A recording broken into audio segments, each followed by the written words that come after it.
Een van my gunsteling psalms, Psalm 42, skryf die psalmdigter en hy sê, soos 'n hert wat smag na waterstrome, so smag my siel na U, o God.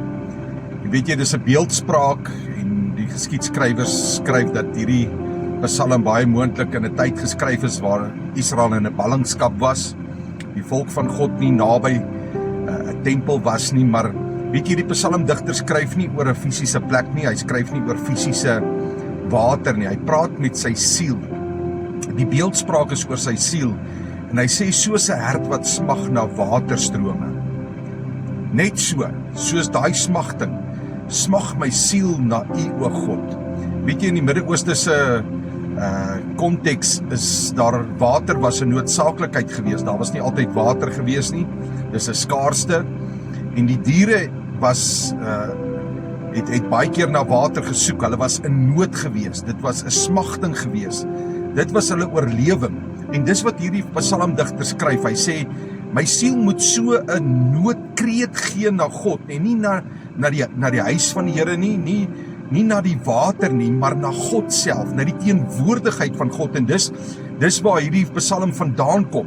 Omdat die volk in 'n ballingskap was, het hulle die teenwoordigheid van God gesoek. Hulle was in nood gewees om God se teenwoordigheid te ervaar. En weet jy, baie keer is ons in ons ou lewe, is ons so gefokus op ons probleme, op ons toekoms, op ons situasies wat ons in lewe, en ons praat baie daaroor en dit is reg. Maar die nood in ons siele, in ons gees, is na die teenwoordigheid van God in ons lewe.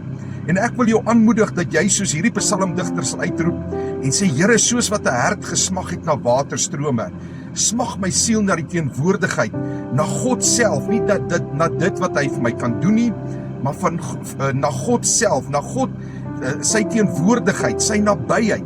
Want hy het gesê, kom na my toe, almal wat vermoeid en belas is, almal wat dors het, kom koop van my water.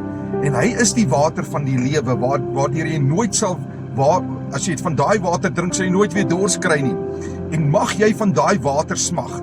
En as jy van daai water gesmaak het, dat die smagting en die noodkreet groter sal word in jou lewe, en jy meer van God se teenwoordigheid in jou lewe sal ervaar, en dit sal jou siel se dors les.